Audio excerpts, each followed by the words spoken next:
sebagaimana Rasulullah Shallallahu Alaihi Wasallam ketika pernah ditanya oleh salah satu seorang sahabat, itu dikatakan, Ayyun nisa'i khair ya Rasulullah. Siapakah wanita terbaik itu ya Rasulullah? Ada 3 hal kata Rasulullah Shallallahu Alaihi Wasallam. Ya, yang pertama diantaranya apabila dipandang oleh suaminya dia menyenangkan. Nah maka jangan sampai jenuh ketika suaminya itu pulang dari rumah. Ibu-ibu sekalian atau para istri itu selalu berdandan yang sangat baik, ya. Bukan mohon maaf ketika ada kondangan, undangan nikah baru dandan dengan sebaik-baiknya. Tapi ketika suami pulang, dia masih bau dapur, ya, terkadang ada kecap di pipinya dan segala macamnya. Tidak boleh seperti itu, tapi tetap bahkan lebih baik dan lebih baik lagi berdandan khusus untuk suaminya. Sehingga apa? Masuk ke kategori wanita yang paling baik kata Rasulullah SAW. Ketika suaminya pulang, suaminya senang melihat istrinya. Ya. Kemudian yang kedua adalah perintah-perintah suaminya senantiasa ditaati. Biasanya para suami ketika dia meninggalkan rumah mencari nafkah, maka terkadang suka keluar pesan-pesan dari suami. Jaga baik-baik ya dek misalnya. Ya, istri atau wahai istriku atau dengan sebutan lainnya ya. Jaga baik-baik rumah, anak-anak, hati-hati kalau ada orang yang tidak dikenal dan segala macamnya. Nah, maka taati perintah tersebut. Jangan mohon maaf ketika ketika suami itu pergi, si istri menjadi kesempatan. Wah, nggak ada suami nih.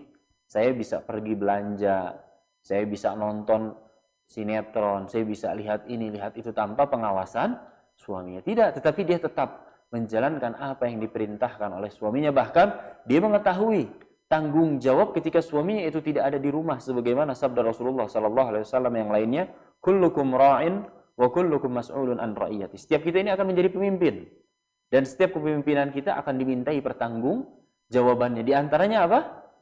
Wal mar'atu fi baiti zawjiha, ya, yaitu perempuan ketika berada di rumah suaminya.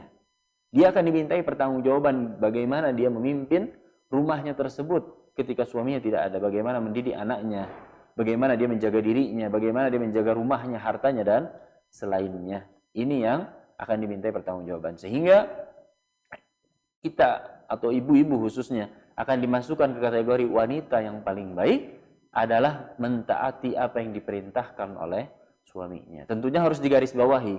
Kalau suaminya memerintahkan yang tidak baik, nah kita jangan mentaatinya, ya. Karena dikatakan tentunya baik oleh Rasulullah dan hal-hal lainnya, yaitu tidak ada ketaatan kepada makhluk, ya. Jadi kalau suami tersebut mengajak kepada hal yang keluar dari koridor syar'i, maka kita menolaknya dengan baik, khususnya ibu-ibu. Ya, kemudian kita menasehatinya. Ya.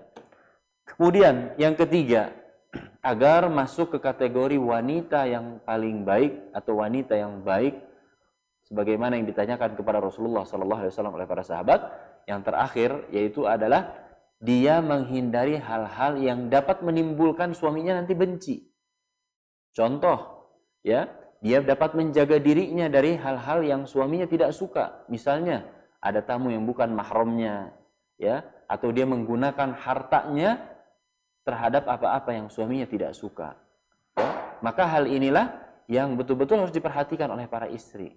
Nah, terkadang poin yang ketiga ini, ya contoh, dia sudah tidak menerima para selain mahramnya, ya, baik itu misalnya tukang atau hal lainnya, dia selalu menjaga dirinya karena itu yang diperintahkan oleh suaminya agar suaminya suka. Namun dalam kamarnya dia tidak menjaganya. Dengan cara apa? Dengan cara gadget, handphone.